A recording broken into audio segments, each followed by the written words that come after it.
Thank you so much and welcome to another installment of Unfiltered with Oscar Msomi. It is episode 15 this time, and of course we have the usual, that is a guest always joining us. This time we're visiting a beautiful woman, that is Sharon Prince. She's a guest for today, and she's going to be giving us some insights into exactly what it is that she does and everything that she's about. But most importantly, we're going to be looking into something that is very personal to her. There's a big question that she posted not so long ago on a blog. I believe it's Inside Women. And we're also obviously going to look at other stuff that she has done. But this one thing that really made us want to have this session with her is the fact that when she wrote that question, it resonated with a lot of people. And for that very reason, we thought that it would be a good thing if we get a chance to sit with her so that she can explain to us exactly what it is that she meant when she asked the question, was I ready for marriage, right? So just a little bit of an intro. She's a blogger. She's also in a corporate. She works for a company in Hillcrest. We're not going to go into the names. And she's also an entrepreneur. She's in charge, or at least she's the owner of Inflatables by Shazzy. You also want to just check that out. And of course, if your child is having a party or anything like that, she's the one person that will definitely take care of you on that field. Just moving along and of course allowing her to tell us who she is. Shaz, how are you today? I'm well, thank you. I'm great. How are you today? I'm great. Thank you so much. We're really going to need that voice, all right? And of course, we want to come to a point where you tell us exactly who you are in your own words. Who is Shazzy? Okay, so Sharon is a 31-year-old. I am a retail manager. I've been a retail manager for the past almost 10 years now. I also, like you mentioned, I have a small business called Inflatables by Shares. I drop in castles and kids accessories for parties. Yeah. I also have fallen in love with writing, as you know, hence us being here. Exactly. I also am a mother to a beautiful boy, he's 5. That's right. That's a big part of my life. That's yes, definitely. Yeah. Loazi, and of course, based on the article that we hear about, I am a divorcee as well. Yeah. I say this because it's not quite final yet. Of course. But I got out of my marriage 2 years ago, so this is me, and I've fallen in love with sharing my story with people. Of course. And obviously being there as someone to, listen to other and people inspire and their as well. experiences, definitely. Because exactly that is one thing that you're able to do. I guess everyone may and they come to themselves. We remember what our grannies used to say, that when you are born with your hands closed like that in a position that you're actually holding something, right? So everyone is actually born with that. Your light is in expression and how you talk to people and how they receive you, because you express yourself so well. One of the pieces that I was going through while I was just doing a little bit of a research is I'm scared. I think you were talking about how a person would be so vulnerable to fall in love, but at the same time, there are certain things that you always have to look out for. Definitely. When you posted that, it also resonated with a lot of people, because I think when we throw ourselves in relationships, we are always not sure, right? Yeah, definitely. What inspired that? I think it's also where I'm at, like I mentioned, it's been 2 years since I got out of my marriage, and I haven't dated anyone. Right. I haven't been in a proper relationship since. So I think those are the type of things that scare me about it. Yeah. And I think when we all have experiences from past relationships, we're sort of scared of, falling into the trap of making the same mistakes. Of course. And being vulnerable and exposing yourself to someone and only to find that energy is not reciprocated. Exactly. So I think that's exactly where it came from, and possibly how I feel. Yeah, because you just that kind of a person. You share that light, and obviously people receive it well, like I did mention before.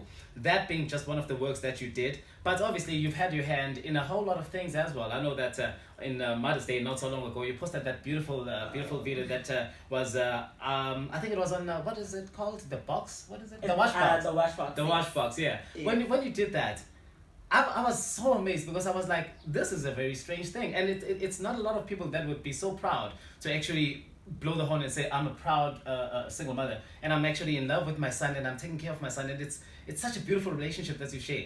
How's Ulwazi, and of course being the mother, and out of that divorce, I'm sure Kuti, the father is also part of the picture. How has he taken the whole thing of you coming from that marriage and maybe having it not work out so well? Obviously when you get divorced, it's a bit of turmoil. Yeah. It's not an easy process. So we've had a time when we weren't the best of friends, when we were fighting, of course. But I think now we are at a point where we are even able to laugh about certain things. I'll tell you something we laughed about just the other day. So a lady WhatsApped me wanting to have a jumping castle. So when I ask her, when do you need it? She says the 4th of July. And in my head, I'm like, 4th of July, 4th of July. I'm like, no, man, that date. And then I realized that it actually would have been my wedding anniversary. Get out of here. I laugh. Wow. I'm in stitches. Because it still registers in your head that that's a very important day, So I laugh and then I WhatsApp him and I say, I've been rolling on the floor laughing because I just realized that the 4th of July would have been our wedding next weekend. And it only came from an order of someone that was and I even sent him a picture of Madia laughing. And he posted another picture back. But what's really amazing while you're on that is the fact that you and your ex-husband have been in a situation where even after everything that tumbled down, you were able to find your center and also have that understanding of we've never been enemies here. That might have not worked, but where we are right now is a place where we're supposed to be, and maybe it was for the best, and maybe even for Ulwazi himself, growing up, uzokwazi ukuthi mhlawumbe abe that good foundation of having both parents who are still able to communicate even after the relationship fell apart. But when you wrote that blog, I think Uguti, you sort of touched on a whole lot of things. The fact that society itself has some stereotype of how relationships are supposed to be played out, and the pressure that comes with it. I know Uguti, when you grow up, you're going to a new house now, and wherever you're going to, you have to ubegezele, you have to be strong, you have to be resilient. That, could it have had any play? Did you apply any of it until the point where you were like, no, I cannot do this? How was that for you? The fact that you were encouraged to go to ubegezele and have a point where it doesn't really work out. How was that? You know what? Ubegezele I definitely did. I did for a while, you know. Because, once you get married, it's not the same like dating, you know. And because we take the union so seriously, you work at it as much as you possibly can. Of course.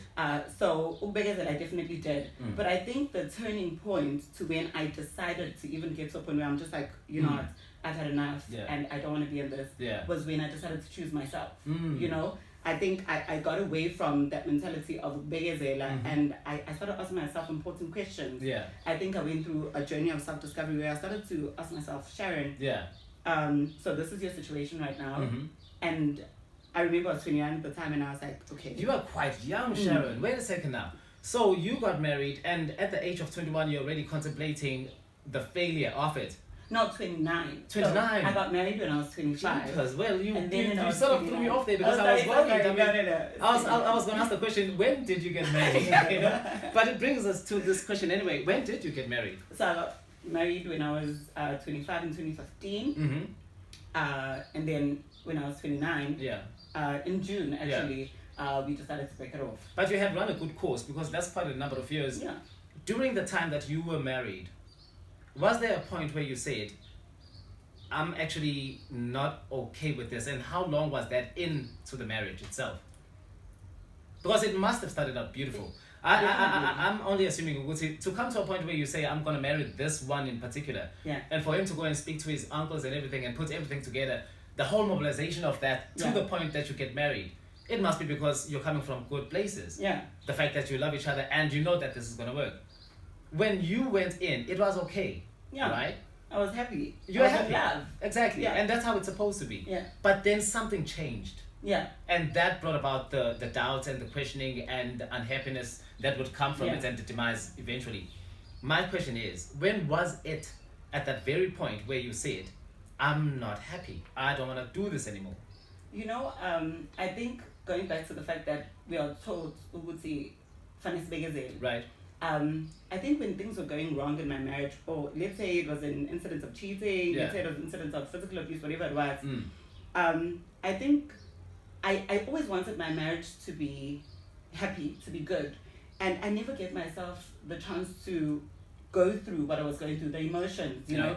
So if something has happened and I'm angry about it, as soon as my husband said, I'm sorry, he also automatically expected things to, to go back to normal. Of course. And I also forced myself to go back to a state where everything was fine in the house. So I never dealt with, the hurts of whatever had been going on. Yeah. And I think one day, and like you're saying, you don't just wake up and decide to get divorced. You can't. But I think maybe 3 years into the marriage, right. He had also taken certain decisions with important things that started making me question, his character, right. and if it was the type of person I wanted to be with. And certain things that he had said to me, he didn't quite like. Let's say he didn't like me wearing a weave, for instance. I started to rebel, I went and I bought a weave. And I was like, no. It's my head at the end of the day. Yeah. And I remember, so my ex-husband and I, whenever we would argue, and it was an argument where we couldn't talk because you raising your voice, I'm raising your voice. And then it becomes chaotic, So what we do is we'd write a letter to each other. Right. And then I would write how I feel, I send it to him, he reads it, and he can come back and tell me what instead of throwing furniture around the house. Yeah. Just so that we don't have that interaction. Right. And there was a point where I said to him, I feel like you've made me become a slave. And I don't know who that is. Yeah. I'm a stranger to myself now. I don't know this person that you want me to be. I really was. Right. And because I had come to realize that I didn't recognize myself, then I started to sort of force myself to go back to myself. So if I wasn't wearing lipstick, I started to wear lipstick to it. And that didn't come from the fact that you wanted to spite him, but basically you were being rebellious because you shan't be told as an adult, why the hell do you want me to change the person that I want to become? If I want to change, I should. Definitely. And there's absolutely nothing wrong with it. The fact that you meet a person, we are going to grow and we're going to change. And if we do change, it shall be embraced, should be embraced, right? It should be. So now with these new changes and these new rules that are sort of coming out and you being rebellious, obviously it's bubbling underneath now. You guys were not okay from this point. Yeah. Any help that you would have sought maybe from relatives and family? We did.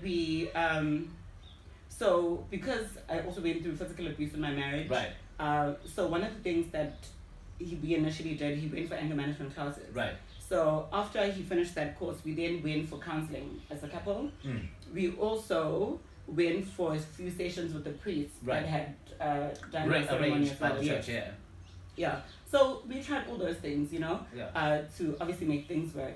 Like I mentioned, marriage is a big commitment, and you don't sort of walk out of it. You try everything you can possibly try. Exactly. But like I'm saying, I became more rebellious, and I sort of wanted answers for why he'd say, I don't want you to do a certain thing. And I'm like, but I like it, So I need a tangible answer. As to why. Yeah. Did he now, as an individual, pose any sort of threat that would make you come to a point where you're like, I'm actually sure that I do not want to be a part of this, even if it's physical, even if it's not physical, but to maybe say words that were so harsh that raised or rang the alarms in your clock, where you were like, no, actually, I'm certain that this is not what that I want to bargain for. Did you receive any kind of harsh treatment in that light? I think it wasn't necessarily the treatment, but when I decided that I didn't want to be in a marriage, so we had decided to move to Johannesburg to live there together. And he moved before me. And I stayed with his mom in his mom's house. Right. So in that time, that distance, apart from him, like I said, I started to ask myself these questions. So this is where you at? Do you want to be here? Yeah. So for me, it was me looking back on everything that had happened. I mentioned that I went through physical abuse. So I got to a point where we went through the whole physical abuse. It was over. He went for anger management. I was no longer scared of it happening again. Right, because you had gone through it, you experienced it. But when I was by myself and he was away, I then sort of like ran through the whole thing. It gave you space to have some kind of introspection. What is this? Introspection. Introspection. I was able to introspect and ask myself, do I trust this person? Right. And I think certain things that had happened in our marriage made me stop trusting him. Right. And I think the biggest thing for me was that I no longer trusted him to take care of me, and more importantly, Ulwazi as well. Right. I mean, now there's a whole human being that we're responsible for. But I felt like to him, we are not a big enough priority, you know? And I started asking myself, do you really want to be with someone who you don't think prioritizes you as family for the rest of your life? And the fact, and I was like, no. You put yourself before anything else. And I guess that's where changes come from. And the fact that now he's going to start asking questions himself. But you rose above that and you sort of found yourself and you were like, actually, I'm putting my foot down. I'm not going to do this anymore. At that point, is there anything that you were communicating with him, telling him, I'm actually bordering along the lines of, we should end this? Who actually initiated the fact that we should go our separate ways? So, to be honest, my love for writing actually came at that time. Because when I was sitting and going through everything in my head, I started writing it. Right. Okay, I started writing it. Whether it be, I wrote like a heading, cheating, and I'd sort of like go through my experiences and write how it made me feel. Again, my relationship with family, you know, so different aspects of my marriage. I started writing. You were always putting them on paper. And I put them on paper to sort of, you know, go through it. And I found it very therapeutic. It must be. And then one day we were chatting. I think I said it on WhatsApp if I didn't call him. Right. But he was in Joburg and I was at his home. And I said, I don't think I want to be married anymore. Wow. And he was like, what do you mean? I was like, he was not expecting it. I'm like, I don't. He knew I was unhappy. Yeah. And I was like, I really think I don't want to be married anymore. Wow. And then he called me and he spoke on the phone about it, you know? And I think we sort of tried to talk a bit more about it, but... it was not trying to fix it, it was coming to an understanding, maybe this is for the best. Yeah, you know? And so as time went by, and I think for a bit of a while, he wasn't quite sure if I really was going to go through it. And then I moved out and I went to live with my dad, you know? So the changes... It already started. You know, he then saw that, you know, I'm serious. And I think one of the biggest things for me with that space, I realized that I don't live with him and my life is carrying on. I was like, no, man. Then I actually don't. Yeah. I don't need him. No. It's fine. How did it manage you? You know, it actually surprises me, Uguti, you would say, Uguti, all of these changes that were coming about and you were actually progressively coming into understanding, Uguti, maybe you're not cut out for this. How did it make you feel? Knowing, Uguti, it's not working and I might actually lose this whole thing. How did that make you feel? Because obviously that would push you to a point where you are starting a brand new life where you actually have to find yourself. Obviously, even the writing would have actually come from that point, as you did mention. How was that experience of saying, I'm letting go and I'm going to start afresh? How did that make you feel? You know, I think I like that you're touching on that because I think for a lot of people that want to get divorced or consider it, the scariest part is starting over. Exactly, because you need to start. So where am I going to go? What am I going to do? And the pressure from the family as well, because you have to go back and say, guys, it's not working out. The judges that are actually going to come from your very family saying, and your neighbors are also going to say some things. Yeah. You might even be embarrassed that your colleagues at work are going to be talking about you, and they do. They do. Exactly, they do. So how did that make you feel? But you know what? I'm lucky enough to have a personality from the time I was a small child, where I don't take things to heart. I don't really care what people think as long as the decision that I'm taking works for me. Right. So I've never really worried about that. And, you know, I remember there's been a comment at work where someone will be like, why would you get divorced? You got divorced because you want to start dating again and whatever. And I'm like, no, man. Why would I walk out of a whole marriage?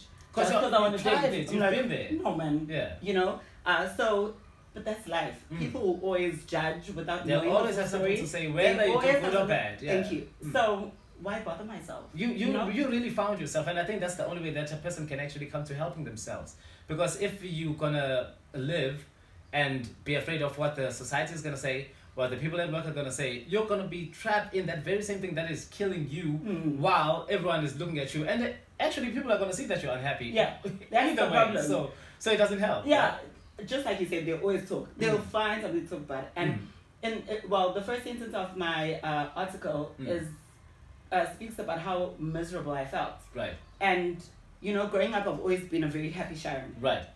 I've always been a happy, chappy type of person, and that's another thing that made me feel like, no, man, I need to walk out of this. Yeah. You know, when I'm feeling miserable and that's like not you. Saying, I'm like, no, this is not me.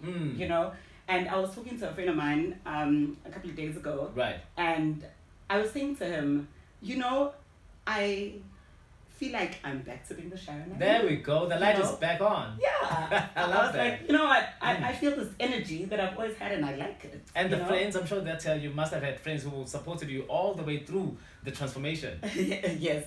So let me tell you something my friends and I did. So before I decided to get divorced, but when I sort of felt it. Yeah. There was a time where we were chatting on WhatsApp and we're like, guys, I'm not okay. Right.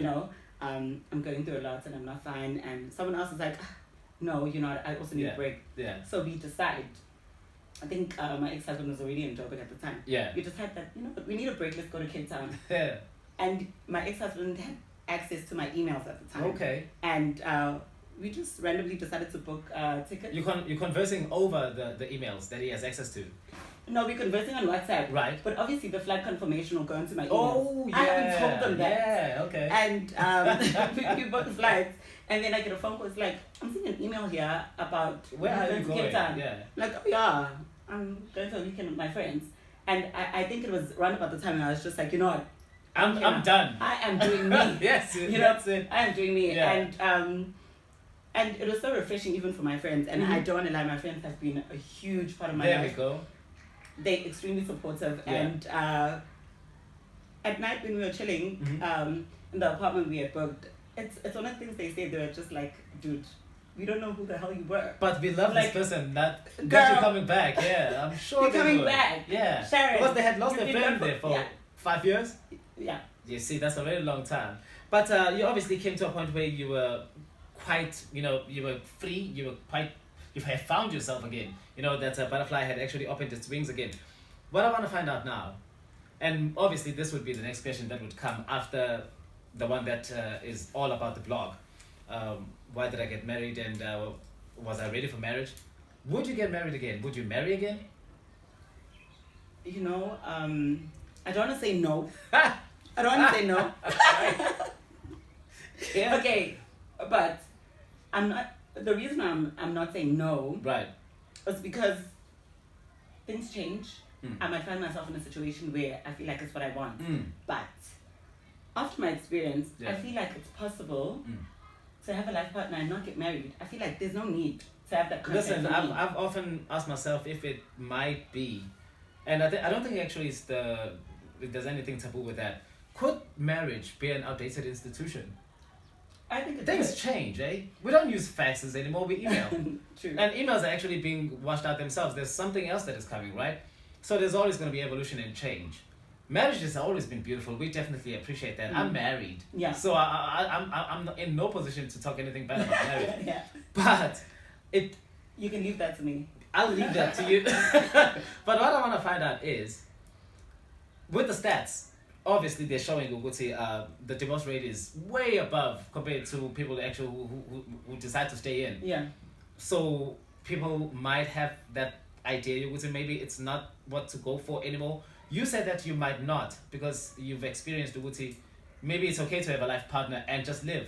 You know what? Looking at myself now, I enjoy being single. Right. I can do whatever I want, whenever I want. It works for me. I'm not going to answer to anyone. It's fine. The only person I need to answer to is my son because I need to make time for him. Exactly. And my job because they expect me there. Exactly. They pay at a certain time and they pay me, But other than that, I think what I crave is companionship. Yeah. And who says I need to be married to have a companion? I know one lady who did it very well and she's doing it still. She's never gotten married. Oprah. Oh, yeah. She's tried by all means to make sure that she doesn't jump the broom or whatever they call it. But she's very happy. And over 40 years now, I think. You, on the other hand, have made the decision, Uguti, if it does come, you will allow it because it's still part of companionship. So if you find the right partner, you obviously will. You must I'm be not sure if I'll get married. I'll probably try convincing that we don't. But because why the pressure?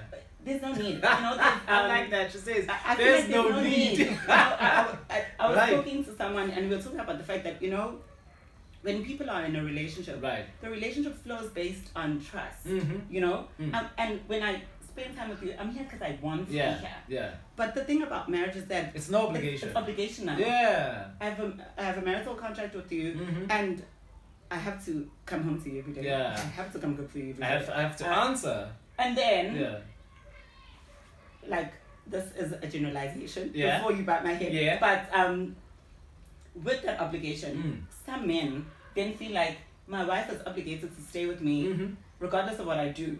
So the man will cheat, the man won't come home, the man will do as he pleases. Yeah. And he knows that my wife will stay there. And that's not fair, right? It isn't fair. No, it's not you fair. know? So I think I'd rather wake up next to someone who's there because they want to be there for the rest of my life. Fully committed. Fully committed. As long as he likes my son. Yeah. And we're happy. We're good to go. So, you know? Because people do change. Where he wants to be. Yeah, we're all evolving. Yeah, you know? I'm just wondering, even if a person would come into a marriage, because I know for children, when they grow up, there's this obvious stage where they get to and they lose their heads. I have no idea for what reason. I went through that, you did. That adolescent stage, right? Yeah. We all go crazy. We want to have fun and we want to experience as much as we can. People sort of flow through that, and for some odd reasons, some are sift out of the net and they miss that. Someone won't go through that adolescence, and then when they get to a stage where they want to get married because their friends are also getting married, they feel the pressure, then they get married, only to find I did not have enough fun. Yeah. And then they sort of want to have fun in the commitment of marriage now, which is sometimes not very possible because you've got obligations, like you did say, right? That's not something that happened in your relationship where your partner changed, or did he change? I feel like he did. You know, when my marriage started, I feel like we were people that spent a lot of our time together and so on. But after I had baby, he developed a love for going out and drinking. Listen, I always say this. I never forget this day. He literally went out champagne by 8 p.m. Yeah. He came back the next day midday. You with the baby. Next day midday.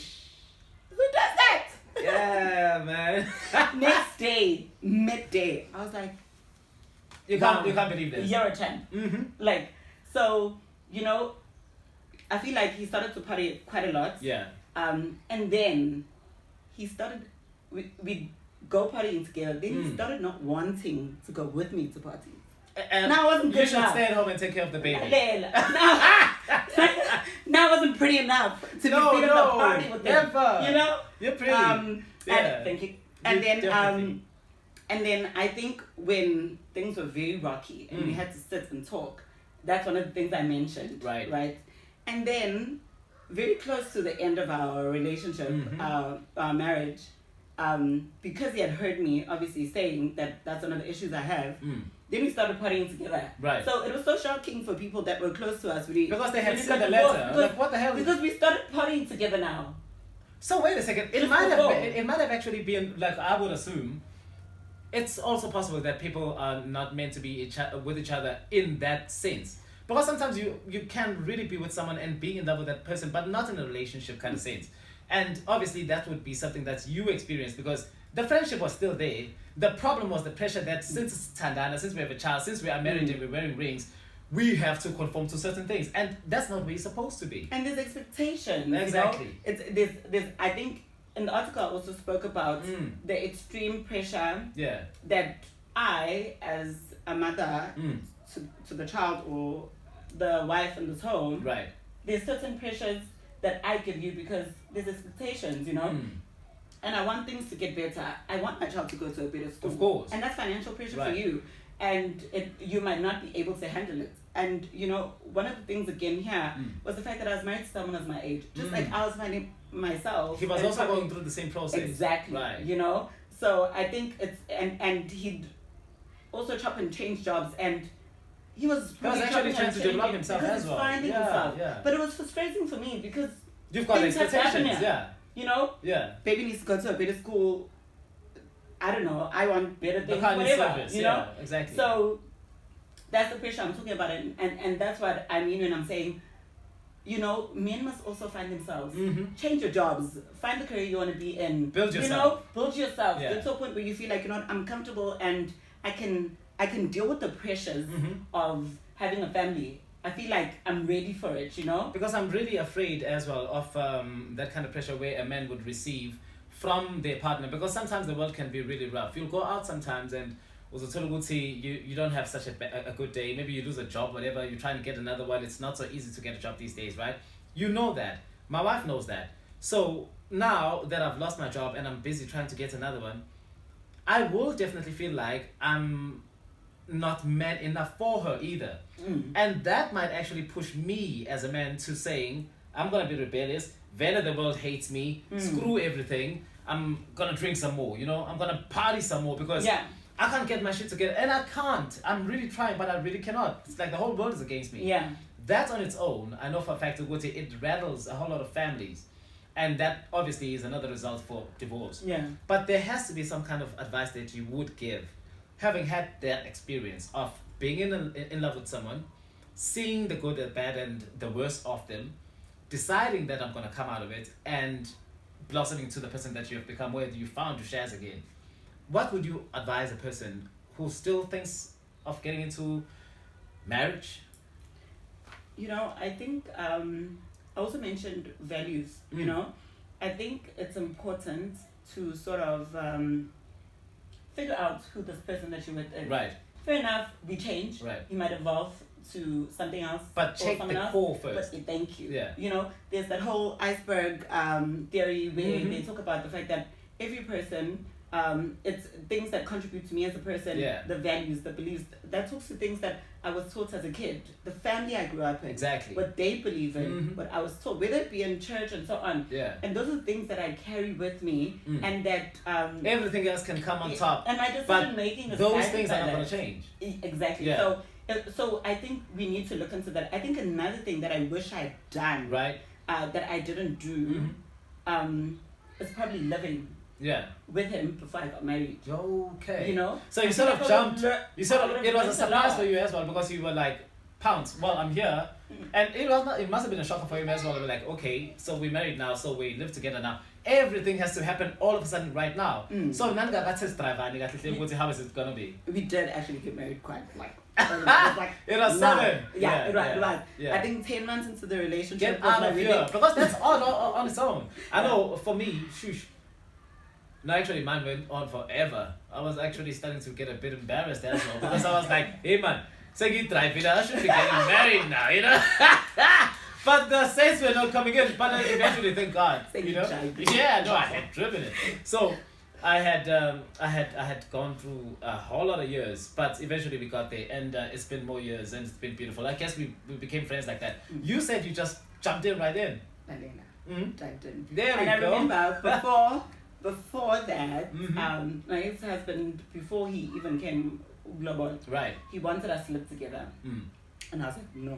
But again, that goes back to what we taught when we were growing up. Your core values. You I'm don't not gonna live with you. You don't live with the guy. You're not married. And you can't change that for a person that you just met. So I say to him, no. I'm not going to live with you. Obviously, he didn't have a child then. I didn't have a child. And like, what? As much as we'd like to have everything is new. I said, no, I'm not going to have a baby unless I'm married or let's put a ring on it. Married, So he does those things. We get married. And I feel like if we had taken a bit more time, we had lived with him, I take my time, I get to know him. He gets to know the irritating things about me. Exactly. I get to know what's irritating and then you can make a decision before. Yes. I feel like we need to sort of like learn the person. And I think going back to the experience where you're saying, things can happen in a marriage where you find yourself that you lose your job and you feel like the whole world is against you. You can't predict. You can't predict that. And I'm not saying that it's wrong of that to happen to people. But it's, okay, Maya Angelou, Granny. You love her. I love that. I do, absolutely. There's another quote she has. I'm not going to say it exactly because I can't quite remember word for word. But where she says, it's not what happens to us, but it's us choosing not to be reduced by it. Man. So, if she says that, if you rise about it. You rise. If you lose your job, don't abuse your family just because you're in a bad situation. Because you know that you lost your job. That's not going to change for now. Exactly. So don't become a monkey. Don't become a monster. Don't. See, you're choosing to be reduced by it. And in turn, you're now making your family live in an uncomfortable situation. Just because you can do something, and instead of handling it properly, you decide that you want to rebel. It's not on. It's not on. But I'm here to support you. I'm here as your support. I'm your wife. Recognize me. And recognize me.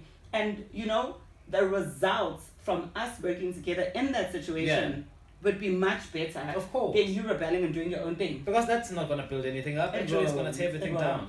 So I think it's about the open communication. Yeah. And the taking decisions together, because when you're married, you guys are units, and you can't then feel some type of way and then act on your own decision. It doesn't won't work. It doesn't work it like won't. that. Right. It won't. So I think it's the open communication that's important, and it's like I mentioned, the fact that I didn't feel like you prioritized us. And if you make me a priority, then obviously you're not gonna go. I'm not gonna lose the sight of you. You won't. You're always gonna be there, bro. Beautiful stuff, Shaz. I don't want to keep it any longer. It's been a beautiful one, but I'll tell you for a fact, the fact that you gave us an opportunity to come and have this conversation with you is absolutely amazing. So you know exactly what to do. You have to subscribe, and then you'll obviously be able to get more of the beautiful content. But before we even go anywhere, Shaz is a writer, and she writes beautiful pieces. I'm sure that there's just that one piece that you want people to follow up on, because there's another one that you're building up on, right? So tell us, where do we get the material that you give out? Okay, so I recently opened a page on Instagram. It's called Shazzy Writes. Shazzy IE, not Y. Writes. So that's where I post the little pieces of my work, and I'll continue to post. So I recently, just now, I haven't posted it yet, but I will soon, wrote about my experience when I was pregnant. Right. And the sex in my marriage. Right. How I felt, how I couldn't have sex with my husband, and how I felt about that, and how that changed our relationship. The beautiful thing about the way that you write is the fact that you are personal.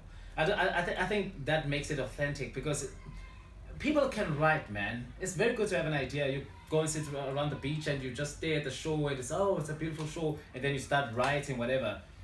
It's gonna be like the next guy is writing. You, and what makes your writing special is because you mirror into yourself, and you take that and you put it to the world, and people can relate, and people lose the veil of, oh, jeepers, she actually put that out there. Yeah. You put it out there, and it's the truth, and that's not gonna change. It's not gonna change. It's authenticity comes from that very fact that we tell the truth and how it is exactly. Right. Definitely. Yeah. I don't wanna lie. I'm so happy that I'm able to not feel embarrassed or anything like that, and I'm able to share my experience just as it was. Yeah. And I don't care about the judgment that may come from it. Of course, we don't want to judge either way. I feel like that's the reason why, again, we go into marriages unprepared, because no one tells us the truth. Man. I can definitely tell you that before I got married, everyone acts like they're in a perfect marriage, But as soon as I got married, it's a different world. I start hearing things now. Yeah. Because now married people are talking to me like one of their own, Now they're sharing it, and I'd be like, Listen, but I don't know this. Listen, bro. Sometimes we actually go out and we look very pretty. We go to our friends' new weddings. We go to events. We go to malls holding hands. You come into a room where there's less public and people that can actually see how beautiful it is. You find it was maybe it's a different story altogether, But if it's built from the real values and it's all honest, and you've actually let go of the pretense and you're just bringing everything that you are pure as it is, that doesn't change. Yeah. What happens in the house happens when you're outside. People see you holding hands and happy. It's the very same thing that happens in a happy home. But that's the kind of relationship that is very hard to find.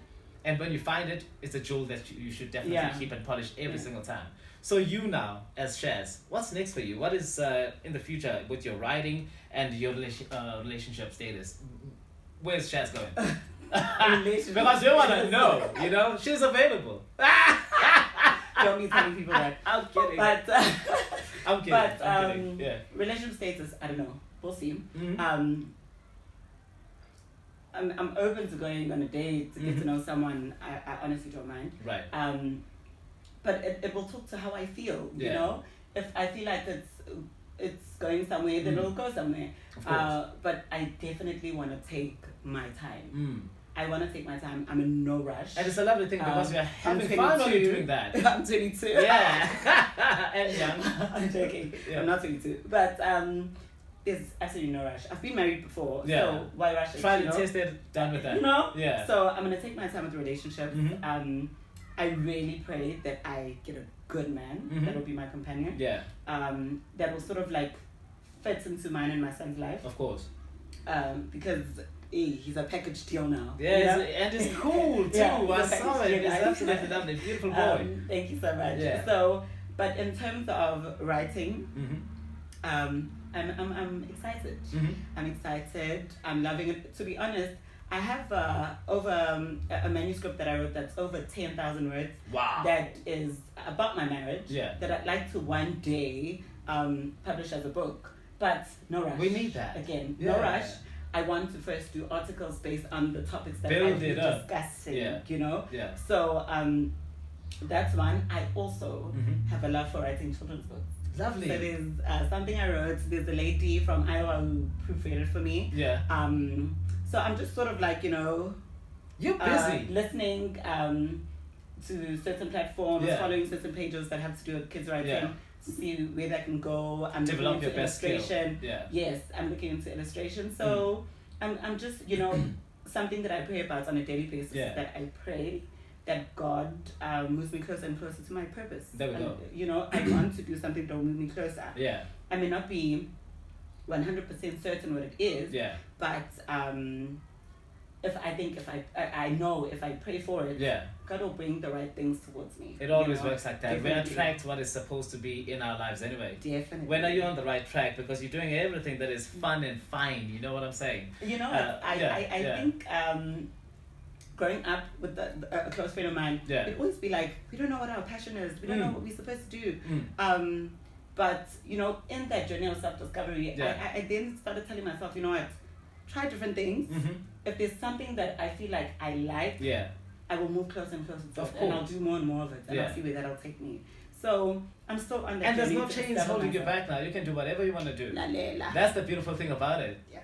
Listen here, Shazzy. And of course, everyone there at home, make sure that you go to her page. It's Shazzy Writes. She's actually just started that page. She's going to be putting all her material out there. She definitely was able to tell us exactly what happened in her marriage and the beautiful advice that I think we actually learned first, for especially those who are still in the journey of trying to find themselves and get married. It's a beautiful institution that you really want to find yourself in. But please, make sure that you find a person that could possibly be close to a friend more than anything else, and then the lover and everything else comes after that. But a friend is much better to keep, because when you have a friend in a lover, then it's it's just magic, bro. It is. Yeah, you go crazy together. Definitely. And no one is gonna ask you questions because you are within your circle. You're crazy within your circle. Sorry to cut you, but I like what you're saying, because with me getting divorced, I always also make note of the fact that there were times that were fun and where I was happy, where I was genuinely because happy. It cannot be bad. No, because you wouldn't have made that decision to get married in the first place. There was a time in my life where it was all I wanted. Exactly. Hence I got married. And then you had it. Definitely. Yeah. What happened after that doesn't matter. It's fine. It's done. Exactly. But there were times where I could go crazy with him. I could, I don't know, dance, sweat at a party with him. There we go. It was crazy. Yeah. And that was a beautiful part of it. There was a time. Sorry. No. Keep going. There was a time we went out with our ex-husband and we were drinking. I had a bit too much to drink, so I decided to go to the car because. Okay, now you had you had your fill. I was over my limit. Yeah. And I remember opening the door to puke. He literally was holding my wig. Yeah. So that I don't mess it up. I was like, take it off. So man, you have crazy definitely times. had crazy times with them, and I think that's so important. It has to be your friend. It has to be a friend, bro. And I guess you're where you're supposed to be right now, but the experience is something that you'll cherish forever. And it's something that is going to be valuable, because even your son is going to look at you and say, Mom is alright and Dad is alright and everything is alright with the world, right? Yeah. So thank you so much again, Shazzy. Thank you so much. It's Sharon Prince. Make sure that you check her out, even on social media, Instagram, Facebook, and Twitter. I think you'll find her. She's a writer. She has beautiful pieces that she puts out there, and she's also had a whole lot of experiences in her young life. She's had it all, and she's paid the price, and she has the t-shirt for it, So she's a beautiful soul, man. Make sure that you check her out. It's Unfiltered with Msomi. Do remember to like and subscribe, and even leave a comment on this YouTube channel, and we'll definitely be able to get you more of those podcasts, even on Spotify, SoundCloud, and everything else. It's Msomi, and we are signing out. Thank you so much again. Thank you. Thanks, Jen.